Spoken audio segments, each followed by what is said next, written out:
This Soonerscoop.com video is streaming in crystal clear 4K resolution on YouTube thanks to Enjoy Vision in Oklahoma City. Don't miss a moment on or off the field. Make every day a highlight with LASIK at Enjoy Vision. Enjoy Vision. This is where Sooner Scoop LASIK. Hello and welcome back. Edward Osvich, George Stoya here from the Soonerscoop.com studios. It is an OU Texas Monday. We'll be talking to some of the players tonight. Obviously, have Brent Venables, Ben Arbuckle, talk to them on Tuesday. Going to be very interesting as John Mateer right-hand watch has somewhat begun, yep. I guess we could say.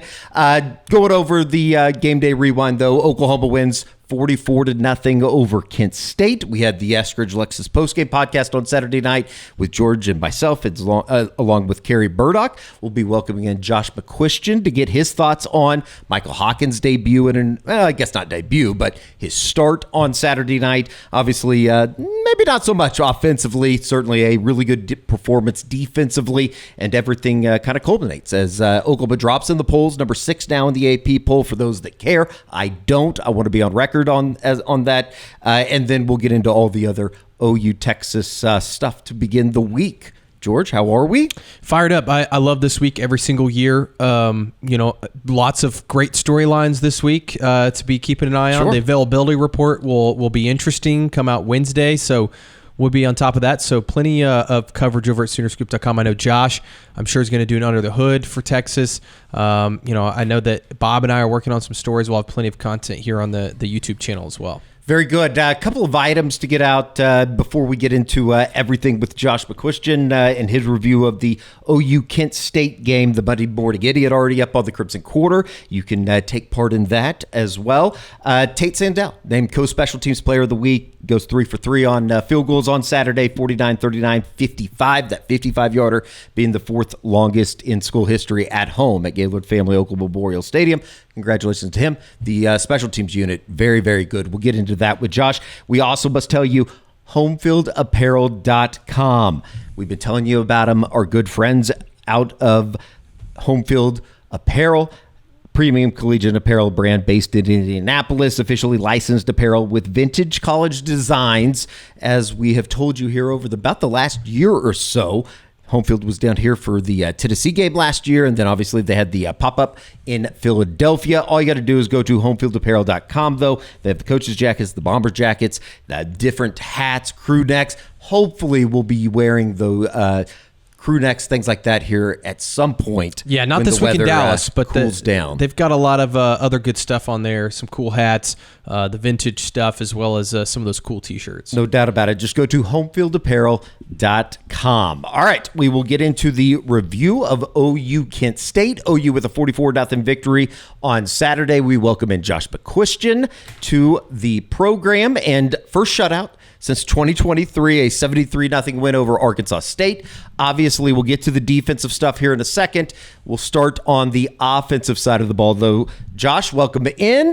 Just your thoughts on a 44-0 victory, and then we'll get into some of the Michael Hawkins stuff. Well, it's crazy that you win 44-0, a game that was so, it was what we expected it to be. It was completely in hand. You never thought for a second this was actually, I guess a competitive football game.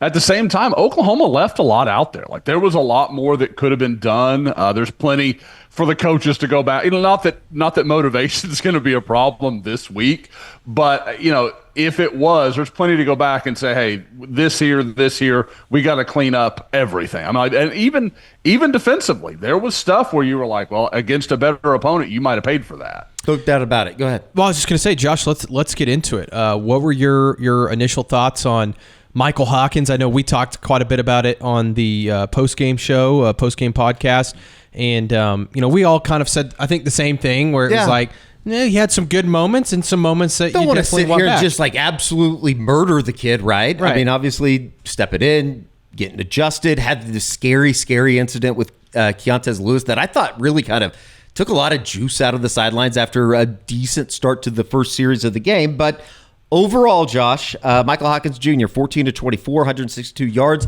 had 3 touchdowns on the day. Obviously, ran for 1 as well. He ends up with 33 yards on the ground in net yardage, but 54 gained.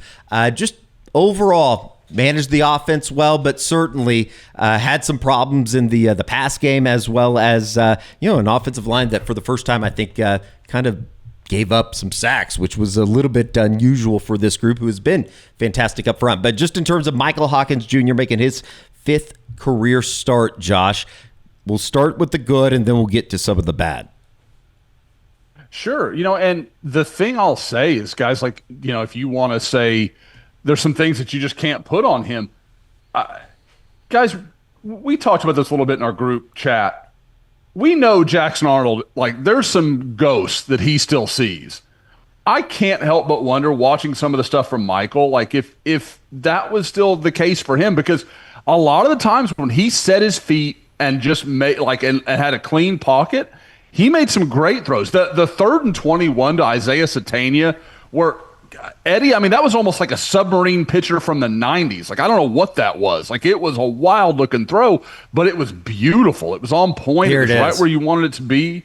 Yeah, it just, again, like, and the carry-on throw was beautiful as well. Like, there was a lot I liked. But it was just like when he was off, it was really off. And that's kind of, I think that's what you've got to see from him, especially this week in Dallas. If he's the guy, it's the consistencies he's got to find, because we know there's ceiling there, but he's got to raise the floor a little bit. Josh, any thoughts on his mechanics? I feel like a lot of people are talking about his mechanics. He had a couple sidearms, which, one was incredibly, that's the one right there. I think, and that's the throw I'm talking about to Satania. Yeah. That's a heck of a throw. But any thought? I mean, I think you watch him in the pocket, some of his footwork, it felt like he was, trying to rush things. I mean, what did you guess? I guess think of his fundamentals. I thought there was some element of like, just because, guys, we watched Oklahoma do a better job in pass blocking against Auburn and Keldrick Falk and Michigan and all the waves of defensive linemen they'll throw at you than they did against Kent State. Like, I thought the offensive line, that was as poor a job pass blocking as they've done all year.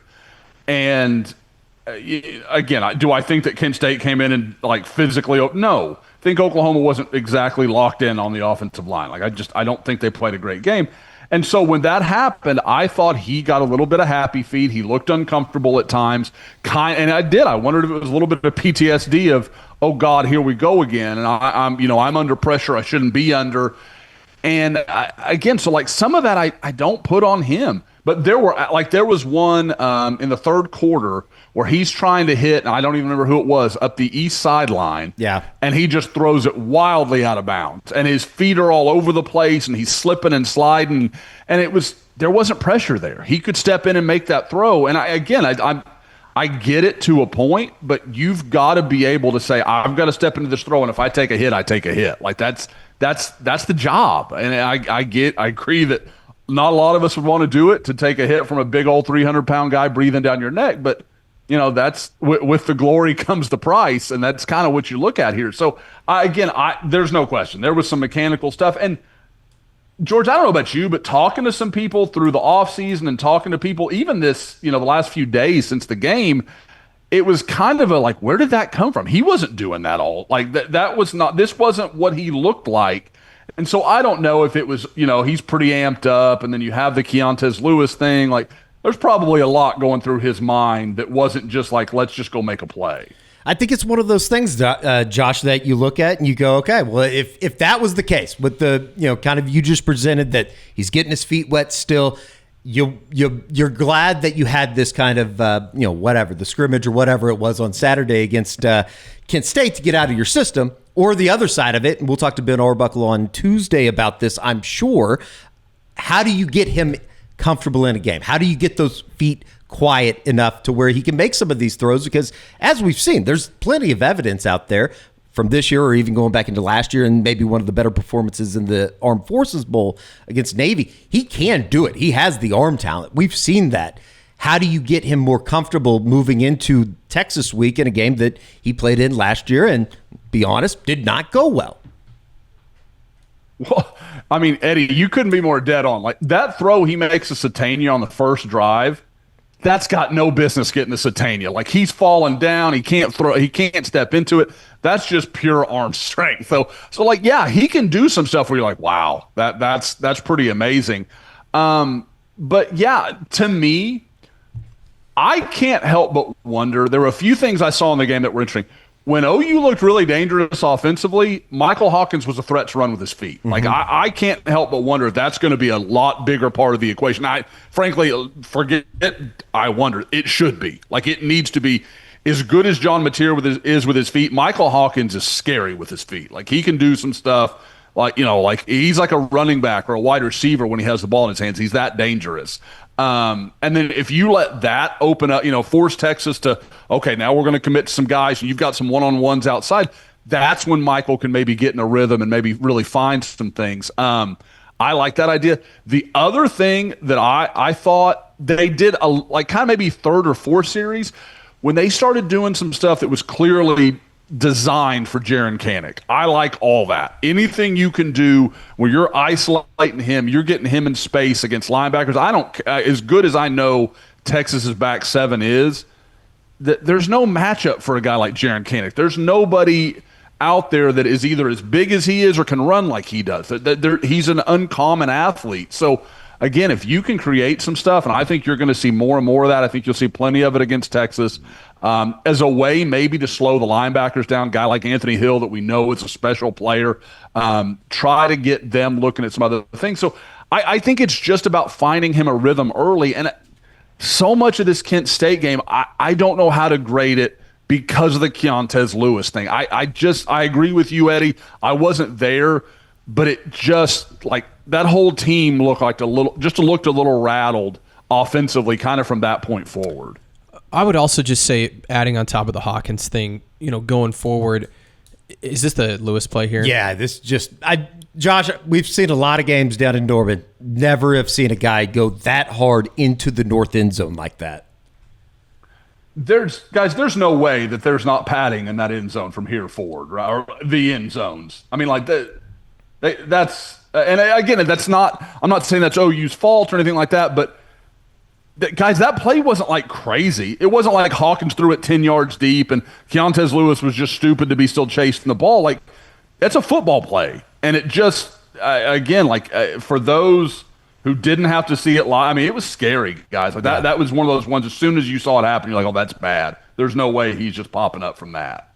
And it does sound like he's doing well, by the way. But to go back to my point about Hawkins, I think the biggest thing, and Josh kind of talked about it, but they need to get him more layups, and he also needs to take the layups. And what I mean by that is like these easy plays where, whether it's tossing it out to Kanak, or I like the stuff they did with Jaydn Ott. Now, one of them, Jaydn Ott, his knee hits the ground, but like I like that play. Like, get it out, in space. Let Satania, let Jaydn Ott, let whoever it is, Burks, make some plays, some stuff underneath as well. You also go back and you watch the tape. There were some layups that Hawkins just missed. Kent State basically did not guard the running back in the flats the entire game. Hawkins is looking to push the ball down the field.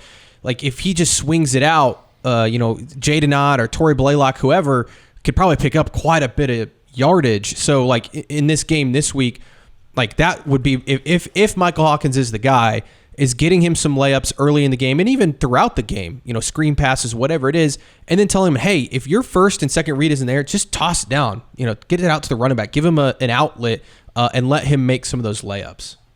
Josh, go ahead. That deep ball to Satania, he's got Blaylock right in front of him for just an easy little completion. And again, I get that Satania made the play against a better opponent. That's probably a pick. That's or at least it's in more danger than it was.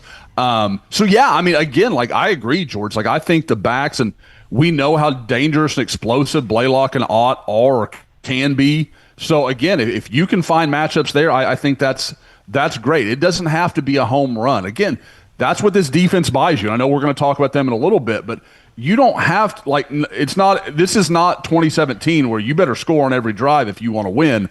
you don't need to score half the time. Just score a reasonable amount of time, eat some clock, and then let your defense just murder the opposing offense. Luckily, Oklahoma in a much better spot defensively. We're watching him here, though, and we got a first taste of Jaydn Ott, the Cal transfer on Saturday, ends up with 11 carries for 49 yards, 51 gained. Also had 2 receptions for 10 yards. What do we make of, I guess we could really, it wasn't his debut, but we're going to call it his debut for this purpose of the program. What'd you think of Jaydn Ott on Saturday, adding a little bit more from the Oklahoma backfield than we had seen? I liked it. I know that's been a point of conversation on the social medias. Guys, for me, was I the only one that was a little surprised by some of the negative response? Like, I did like I was tracking it during the game, like during the Monday Morning Idiot, and I was like, I want to go back and do a whole Jaydn Ott thing kind of at the end. It ended up me being like a 10-minute rant about like, what are we talking about here? Because I really liked what we did get to see. Now, are there things about his game I wish were different? Yeah. Do I wish he was more physical? Yes. Do I wish he was a better pass blocker so they could leave him in kind of uniformly? Yeah, I do. But at the same time, I think he's a dynamic curveball to what they have in that running back room, where you have Torrey Blaylock, who's a downhill, just violent runner who probably needs to learn to play with a little patience and find some things. Where Jaydn Ott, like, do you wish he'd speed his timing up a little bit? Maybe, sure. But he also finds back, he cuts into second lanes. He finds things that we haven't watched these other backs do, and he's making tacklers miss, guys. Like, we haven't seen a lot of that from anybody this year, short of basically Isaiah Satania. So I think you've got to welcome what he's bringing you, because you need some dynamic playmakers.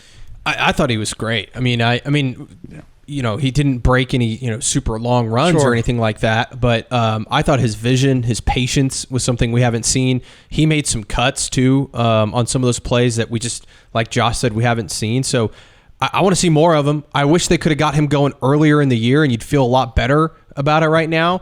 But I think getting him the ball in space is certainly something. Like, swinging it out to him, doing the little toss sweep on the edge, like that's where he's really good, and I think gives you a different element. With him and Blaylock, I like both of them. I'm still curious. Like, that room is such a odd room. Like, we haven't seen Xavier Robinson. He was their best running back a year ago. We haven't seen him like at all this season. Like, where is he? Javonte Barnes, we didn't see him.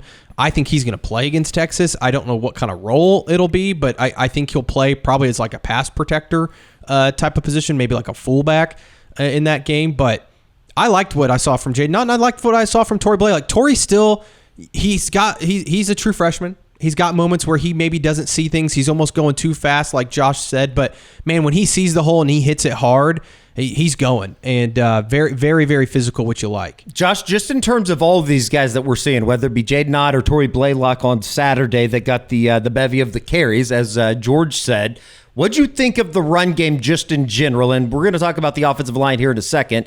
Obviously, they had a up and down day, we'll say. But from a run game standpoint, maybe a little bit better, although it wasn't certainly what I think a lot of us thought it was going to be going into the game when you look at the gaudy numbers that a team like a Florida State put up on Kent State. Stop me if you've heard the phrase, it's getting closer, or we're getting closer, like, whatever you want to say. Not great. There's stuff you see where you're like, man, if the opening drive, when Michael Hawkins tries to take that QB draw up the middle, if Heath Ozaida's just on the right side of that defensive tackle, that's a 10, 15-yard run, guys. Like, and there's play after play where I watch, and it's one guy. It's one mistake. It's one guy who's a little off, and I've said it for a few weeks now. At some point, that stops being okay. Like, okay, guys, you got to get on the same page. You got to do this. You got to find a way. And then, there's other problems. Like, the Torrey Blaylock's got a run, I think, in the second quarter, where if he just cuts left, he walks into the end zone. Yep. Or at the very least, he runs over a safety on his way into the end zone. Instead, he breaks right and runs into a pile. And you're like, what are you doing here? And again, he's a freshman. Like, we're not going to draw any final conclusions. And the thing I'll say that I think is different, because I had some people like, oh, is this a Javonte Barnes thing? I don't think so, because when Torrey Blaylock chooses right, he has the speed to hit a home run every single time. Javonte, he's got to stay away from the traffic because all he's going to get is what's available. So there's a little different way that works. But again, I thought they found some plays, some schemes that kind of worked, and they were kind of like there was some stuff where you've got Jaron Canick going and finding guys at the second level. A lot of the tight end insert stuff. Kind of reminds me, and I know you fans don't want to hear this, kind of Bauer Sharpie last year where they found that tight end insert, and he could do that a little bit. That's kind of what you're starting to see with Jaron Canick because, hey, man, just go downhill and hit somebody. Like, just go find somebody and put a body on them. And I think he can do that. And so I think you're starting to find some of those things where they're finding some stuff up the middle where I think as time goes on and they refine it, they can get better. Hey, everybody, just real quick, we'll get back to Josh McCuistion here in a second. Game Day Rewind. Want to tell you a story, though, George. It's busy in the mornings. I'm having to get up to the radio station early in the morning. The sun's still down. I want to still be in bed. Let's all be honest about that. But all you got to do is you take the Huel shaker right here and you throw in some of your favorite ingredients, whether it be some of the BE powder. You have the vanilla, the shakes here, as well as the daily greens. You can throw it into the shaker here from Huel, and it's real simple. Under 60 seconds, you're ready to go. I used to skip breakfast. Now I just throw in the shaker. Can do it on the way down from the COVID compound to my car, and ready to go. And you can do the same with the BE powder as well. Yeah. Right here, you have the Black Edition powder.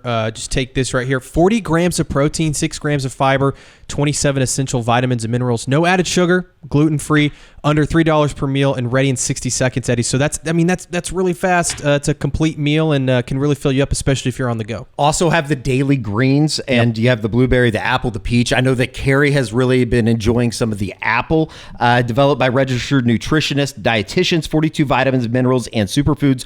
Only 25 calories, 4 grams of fiber, and only 1 gram of sugar. And to get any of this, all you got to do is go to Huel.com. You'll get a promo code, which is SooterScoop. SooterScoop, the promo code. Go to Huel.com/SooterScoop. Get 15% off today. Thank you to our good friends over at Huel. And I think just transitioning into the offensive line talk, like it's important to remember that I think this is only the second game that starting five has played together. Sure. With Fasusi getting back into the lineup. And I think the more they play, the better they'll get. And there was some just weird stuff in this game that it felt, I don't know if you felt this way, Josh, they were just like sleepwalking at times. I mean, especially Derek Simmons. And that's the thing is I know everybody's like, oh, Derek Simmons, you got to bench him. And I understand you can't play like that. It was a bad game.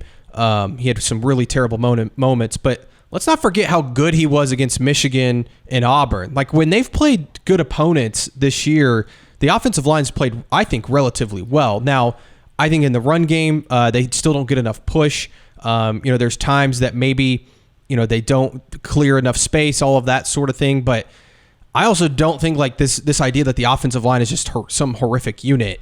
I think it's a little bit dramatic right now. Josh, we had talked about it going into this week. They were going to get everybody basically back on the offensive line, and we saw that come fit, I guess, on Saturday. Left side, you started with Michael Fasusi and Fabechi, and then obviously Jake Michaela in the middle. At center, Heath Ozaida, Derek Simmons. Just overall from a position group grade, it was very up and down, it seemed like, on Saturday for that starting five.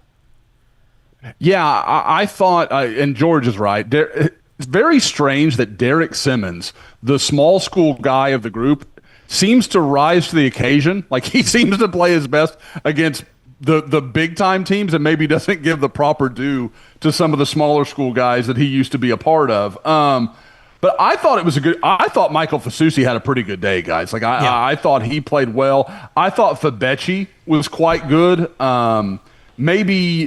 Maybe not moving bodies like I'd want to see, but like when you would see some of the combination stuff where he's working up to the second level, I thought he was cleaner than any of the other guys I watched. I thought he did a good job of isolating on linebackers and doing some of that work at the second level. The one that surprised me, guys, was Jake Michaela. I didn't think he had a very good day, and I thought in pass pro, he's been so good all year. Between he and Derek Simmons, you're just like, something was off here.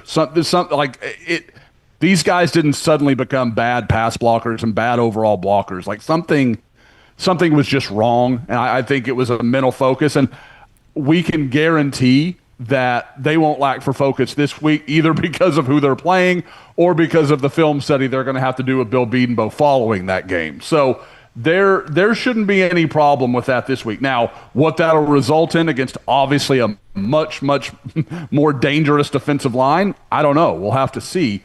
But I thought it was pretty poor. I thought what was just so weird is I thought the run game looked better, even in execution. Forget who they're playing. I thought they were where they needed to be more often. But in the pass game, man, when Texas, when Kent State would put 6 over them and they'd kind of mug up on with the 2 guys in the A gap, Oklahoma didn't look like they'd seen that ever. Like that just seemed like it caught them totally off guard. They couldn't figure out what to do with it. And I'm like, what do you guys see in practice all day? OU loves to do this with their defensive line, so I'm just shocked that some of these twists and stunts were throwing them off that much. How surprised were you when you kind of expand everything, getting out of the run game? Just from a passing standpoint, Isaiah Satania had a fantastic day. All-purpose yards, obviously. We'll talk about some of the special teams plays that he made. Certainly seems like that's going to be something that you can kind of bank your hat on going into this weekend at the Cotton Bowl. But relatively very quiet nights across the board from a wide receiver standpoint outside of Satania. Giovanni Gibson makes his debut. An extremely quiet night for Deion Burks. Just 4 targets for 2 receptions, 10 yards.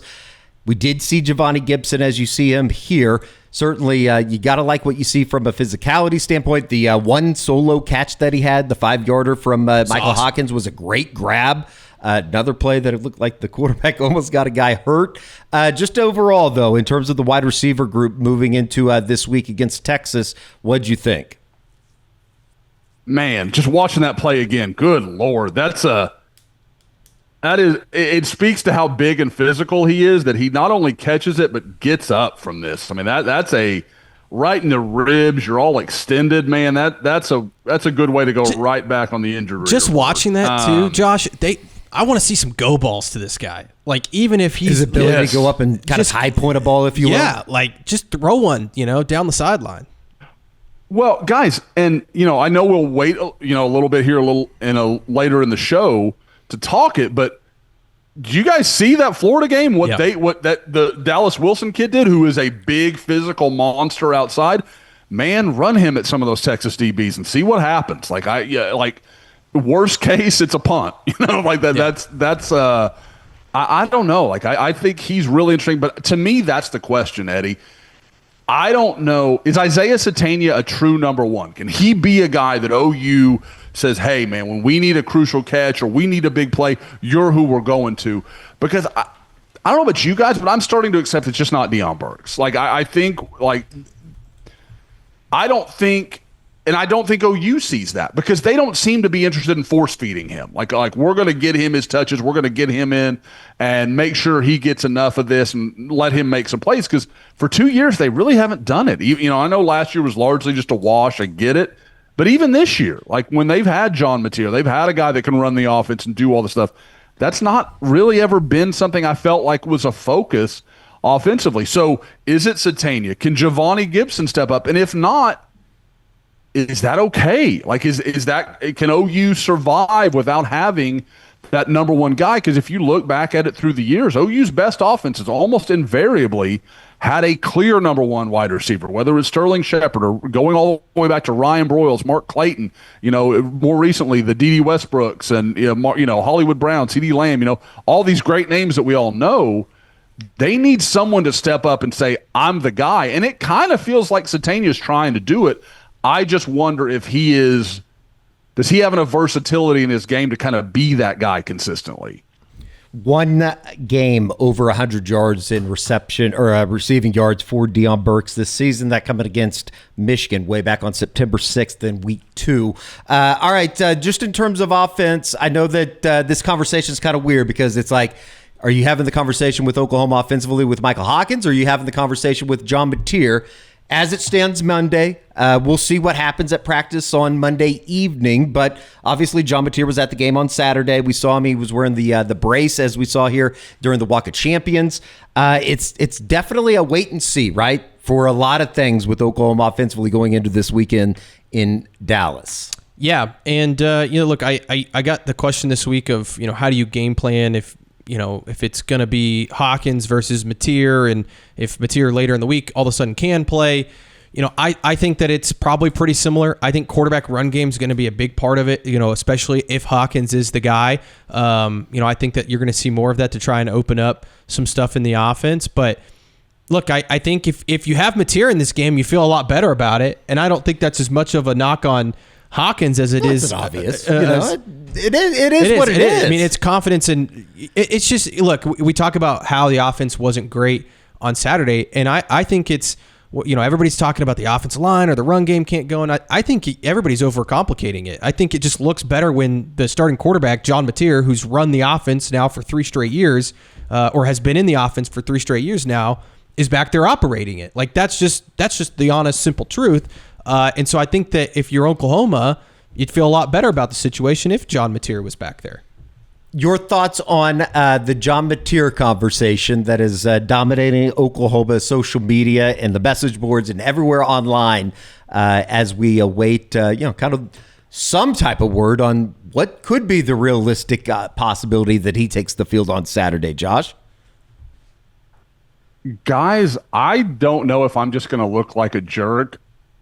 If you made me bet money on it, something tells me he's going to be out there. Like, I just have a weird feeling about it. And there's nothing to back that up. Like, that's just gut feel. Again, George is going to know long before I know. But so I don't know. Like, there's these whispers you keep hearing. And there are some guys where you would say, no, like he has that feeling of like, he'd walk out there on one leg and crutches if they'd let him, like that kind of gamer type of dude. And I don't know, something like maybe he goes out there and he can't do it. Like that's absolutely possible. But I'm just going to be surprised if he doesn't give it a go. If they clear him and say, you can do this, I think the greater question is, can he do any more damage? Can he hurt it any further than he's hurt it?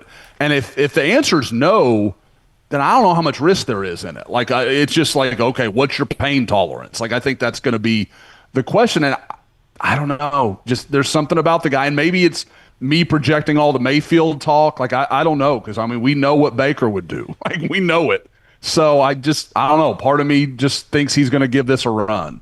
There's always storylines going into OU Texas weekend. That kind of leads over to the defense, because if he's not able to play, you do feel pretty good about the defense coming off of a dominating performance. I think that's pretty obvious. God bless Kent State, but when you let it be known minutes before kickoff or however long it was that you're going to go ahead and sit your starting quarterback, I think they knew what was about to happen. First shutout since 2023 for Oklahoma. We hit on that at the top. 135 yards for Kent State, just 17 rush yards, averaged less than a yard a carry. First time that Oklahoma had held a team less than, I think it's 17 yards, or the least amount of yards on the rushing attack since Baylor, when they held them to 6 yards in 2009. 82 yards in the first half, 3.2 per average, 53 yards in the second half for Kent State. It was a little bit of a laugher, let's be honest, folks. 3 games in a row now that Oklahoma's held the rushing attack under 70 yards, 26 against Temple, 67 against Auburn, 17, as we said, on Saturday. Another really good game in terms of pressure, sacks, tackles for loss, all the above. You did it without Dominic Williams. You did it without Jaydn Jackson, who obviously should be ready to go this weekend when you get down to the Cotton Bowl, Josh. But, boy, this defensive line, they continue to add to a resume that's already pretty glamorous here through the first 5 games of the season. To not have your 2 starting defensive tackles and then just roll out David Stone and Grayson Halton and watch them just wreck shop. I don't care who you're playing, guys. Like, that is I said it on Saturday, and I'd be interested to see if you guys feel differently.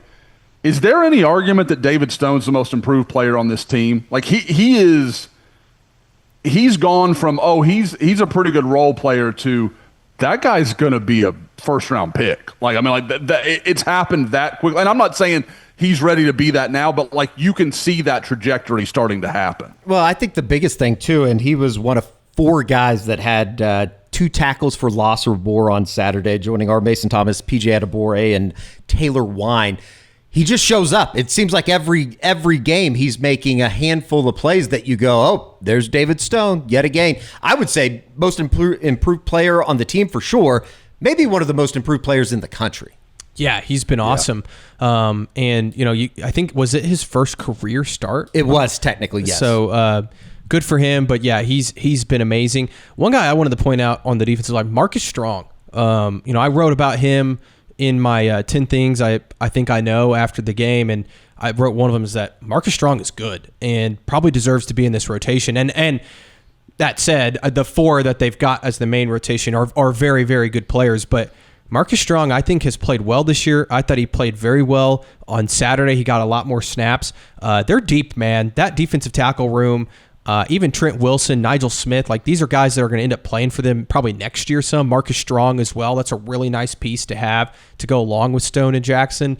It's just every single week, man, I couldn't be more and more impressed by that group. 13 tackles for loss against Kent State. That means it's 37 tackles for loss over the last 3 games. That's pretty impressive what they've been able to do. As you noted in the instant reaction after the game, or it might have been on the Eskridge Lexus postgame podcast, Oklahoma leads the country now in sacks. Certainly a big number that's out there. 18 sacks to go along with the 37 tackles for loss over the last 3 games. Oklahoma has 18 sacks, 4 against Temple, 9 against Auburn, 5 against Kent State. So that's 14 sacks in the last 2 games. Josh, when you look at the problems that Texas has on the offensive line, you certainly have to think that this is yet another game that they can kind of pin their ears back and get after the quarterback in Arch Manning.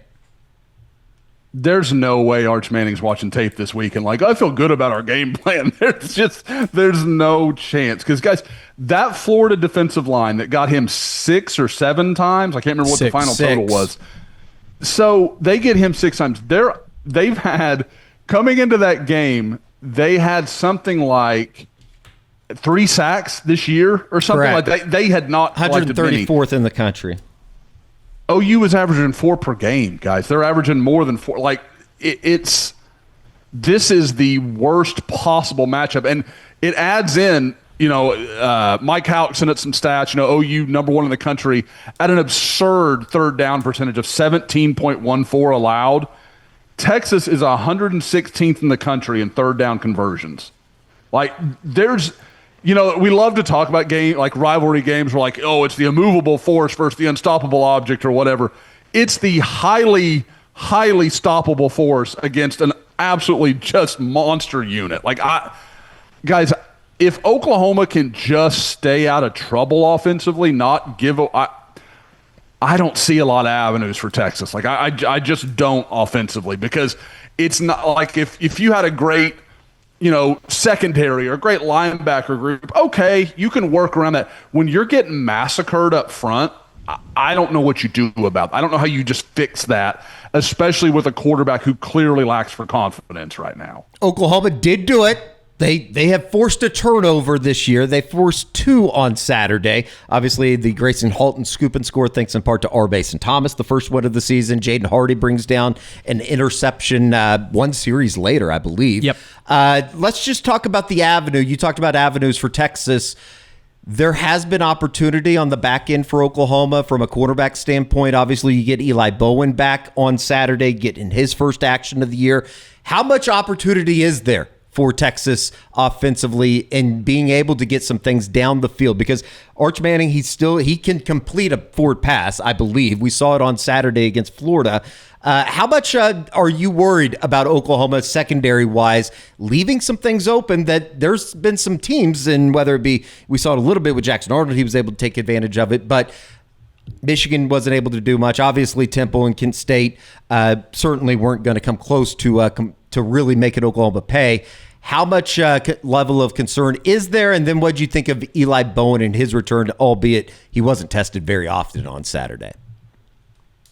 Well, yeah, there's concern, guys. Because there was a moment, and I need to go back and look at it again, because I kind of thought it was Jaydn Hardy got beat inside, but as I've had some people kind of reach out and say, it might have been Boganowski kind of gets sucked up, and that receiver gets over him in that north end zone there, kind of gets and is open, and the quarterback just misses the throw. thanks in no small part to pressure in his face. So, I mean, that's kind of what you're dealing with. But, yeah, I mean, guys, if you look at it through, 5 games, vertical passing's really been the only thing where you could say, okay, like maybe you can get Oklahoma on that every once in a while. Now, I don't think you could make a living doing that because you got to protect long enough to make those throws. But at the same time, like you talk about some hesitation, some not exactly sluggos, but the hesitate and go, stutter and go, whatever you want to call it. There's some room for that stuff. And Ryan Wingo, as fast and big and long as he is, I guarantee you Texas is going to give them a lot of looks at that. And if they see Cortland Guillory in particular, they're going to show him that. They're going to see what will happen. OU, you've got to feel good, though, because you've got, people are, I think, responding too much to Cortland Guillory. Like, he had a PI that was pretty soft. I mean, I thought it was a PI, but it was soft. And then you've got Eli Bowen, who, guys, last year, and I think you guys said it in the postgame pod, he was OU's best player in that game last year. He handled that moment really well. And then you've got Gentry Williams, who we know has made big plays in this game. So they've got options at corner. If somebody's struggling or something, they can do some things here. So there are going to be opportunities. Arch Manning's going to have the time to take advantage of them, and he's going to have to prove he can hit them because, guys, you talk about, OU not creating turnovers. He's been giving the ball away at a pretty good clip here recently. So I think there's room for concern, in what he's going to do when he does go downfield. Josh, who would you start at corner? Yeah, great question. I heard you guys say this, and man, I think I would stick with Cortland, and I know that's not what everybody agrees with. To me, the question is Gentry or Eli. I think that's the bigger rub. Now, honestly, now that I'm thinking about it, the way I'm setting this up, I'm coming to a different answer than when you asked me this, I thought I would say something different. Guys, as much as Texas likes to throw those little bubble screens and stuff out in the flats, I yell about this in the Monday Morning Idiot almost every time. There's not a better defender of that play than Gentry Williams. In college football, you watch him play that short stuff. He fights off blocks. He makes tackles. I mean, there's not many corners that create tackles for loss on those plays. He does it. And to me, and especially early on when they're trying to get the ball out of Arch's hand, let him develop a little comfort so he's not so happy-footed, I could see that. And then if you've got Gentry out there to crash down on some of that stuff, I kind of like that answer. So there's no wrong answer. If you pick any of the three, and I'm not going to argue with you about it, I'm okay with any of the choices. But I think Cortland Guillory had some bad moments against Auburn, and it's kind of jaded everybody to everything else he's done where he's played some really, really good football. And I like his length and his size against some of the stuff Texas wants to do. Just real quick, and we'll kind of close the conversation about defense. Linebacker-wise, I thought they were good. There's not a whole lot you can take out of this Kent State game, let's be honest. PJ Adebawore, though, is starting to really continue on. I mean, he was one of the 4 guys that had 2 tackles for loss on Saturday, along with Taylor Wine. And we had talked about that defensive end group almost, the entirety of the offseason of who's going to join our Mason Thomas. It continues to seem like PJ, Taylor Wine, Marvin Jones Jr., who we've talked about here during the early portion of the non-conference schedule, and obviously Michigan and Auburn. They've been really good, that defensive end group. But just PJ and even Danny Okoye as well starting to come on. He records his first sack on Saturday. I mean, Eddie, you're speaking my language, man. Danny and PJ. I mean, I've been preaching those guys since they were high school players.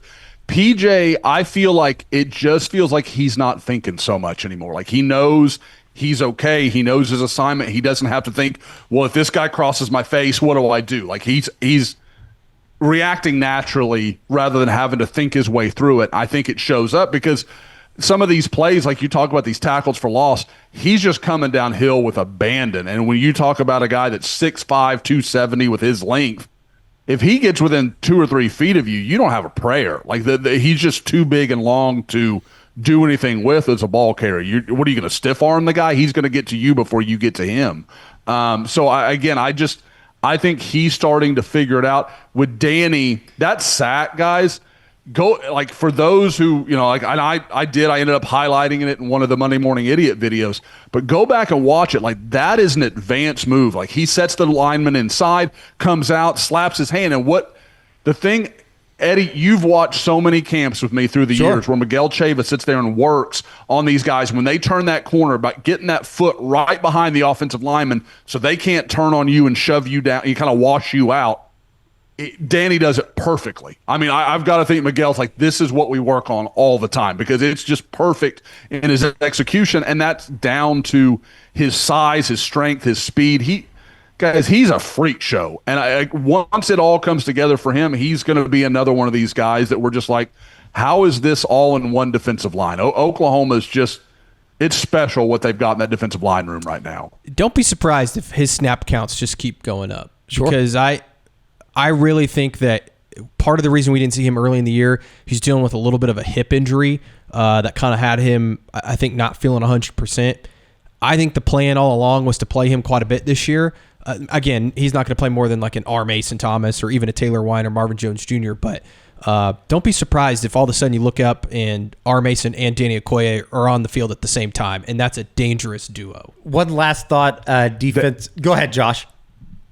I just wanted to say, again, to feed my recruiting nerd, there was a moment when it was Okoye and Thomas opposite of each other. David Stone and I believe Trent Wilson was the other guy inside. And I mean, just talk about me and my 4- and 5-star dreams just all coming together watching those guys work. So that was fun for me. But again, recruiting nerd had to have his moment here. Last but not least, we were talking to Kobe McKenzie, the Sporting God Radio, and I think that like you look back at the fourth quarter and as intense as things weren't, I guess we should say, I think getting a shutout was very important to this group. So congratulations to them to kind of close the door on that and get it there in the fourth quarter.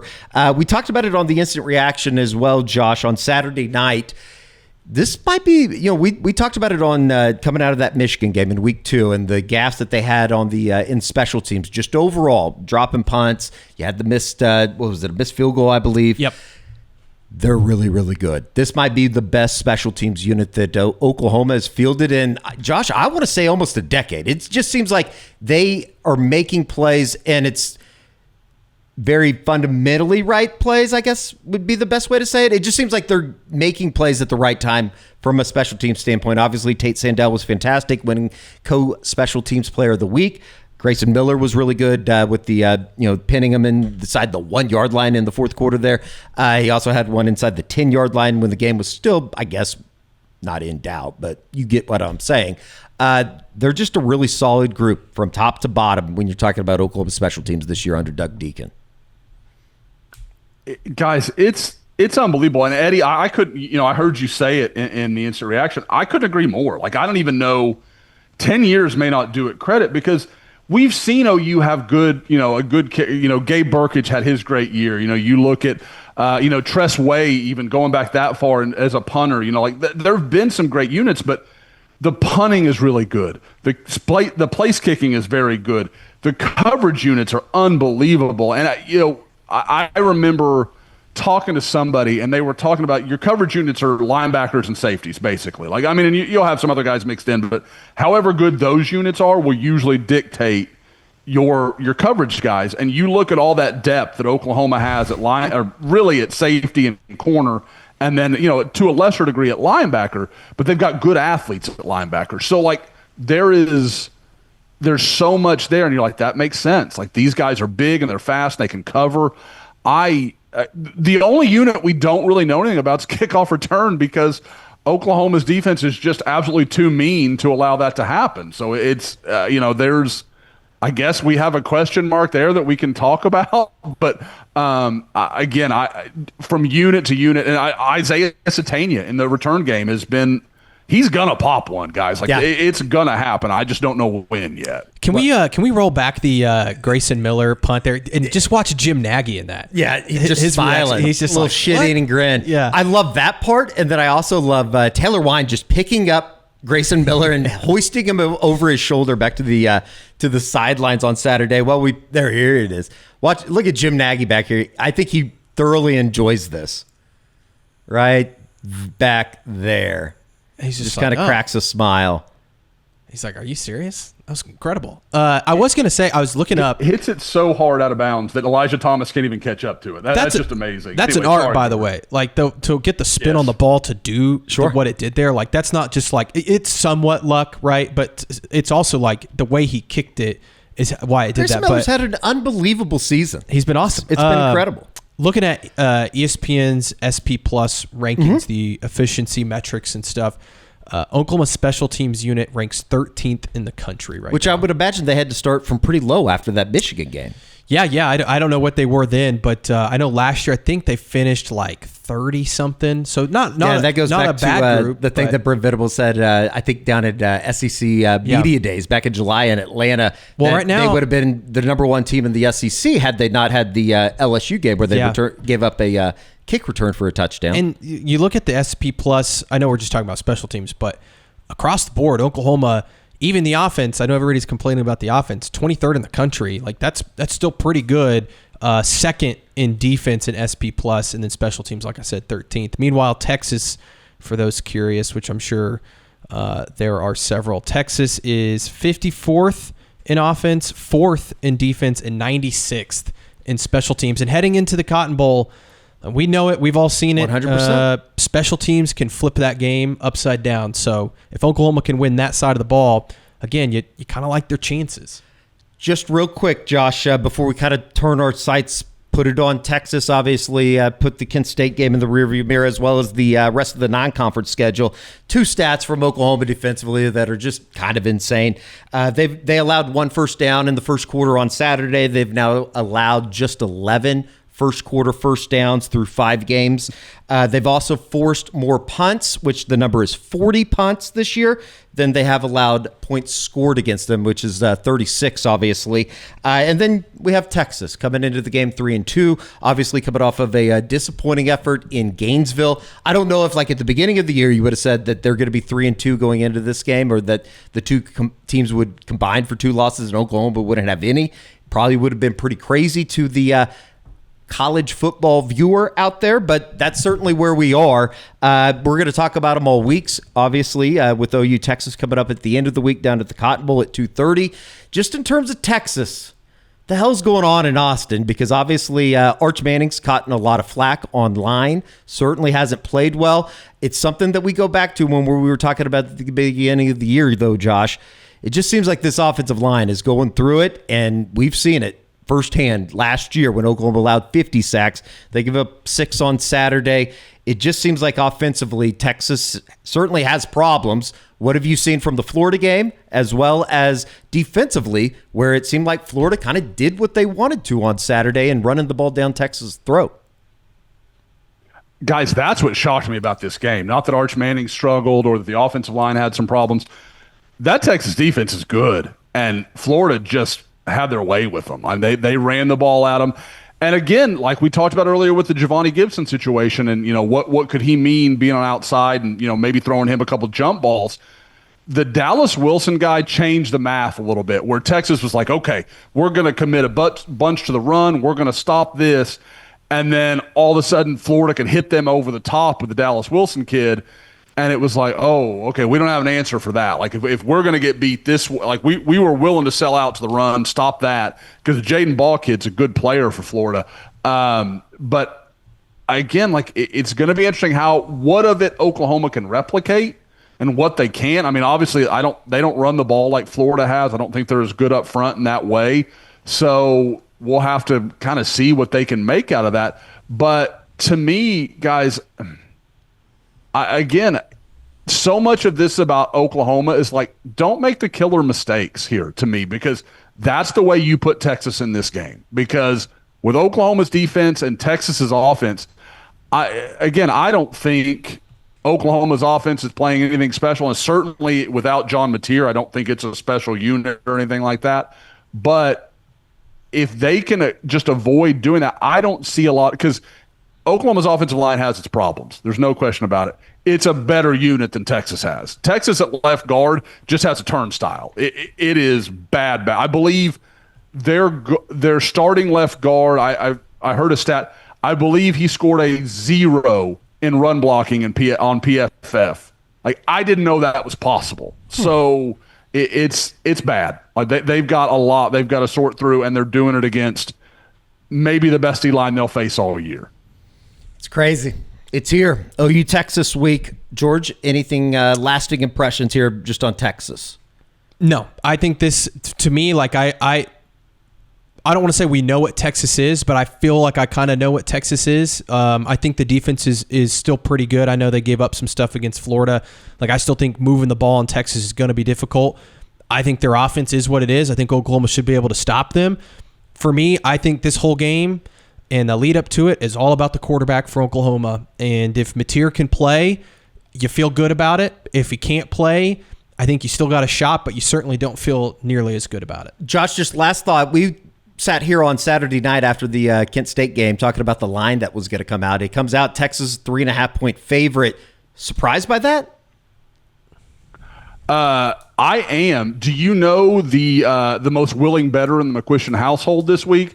Tiffany McQuistion. She may sell the house and put it on Oklahoma. She is very confident in the Sooners' chances, and I know the Scoopers will like that because, of course, I'm always the hater. So that is she's all in. While not surprising, it is disappointing considering that I had heard Laney is currently running a kind of offshore thing in second grade class. Well, her new fascination with K-pop has connected her to a lot of Korea, and I think there's some real gambling opportunities there for her.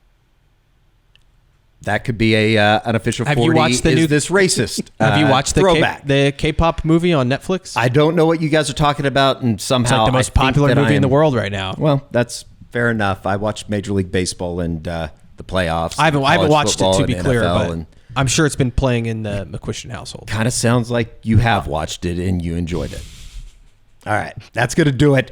We will be back here on SoonerScoop.com throughout the week. Obviously, OU Texas, plenty of content to come. There's a live shot out of the new SoonerScoop.com studios, looking back on Campus Quarter, and looking forward to the trip down to Dallas. Have to leave now if you want to get there by 2:30 on Saturday with all the construction, I'm sure, on I-35 South. All right, for George and Josh, I'm Eddie. That's a Game Day Rewind. OU 44-0 over Kent State. Now all sites set on post-practice availability on Monday night. We'll see if anything is said from John Mateer. We will talk to you next time.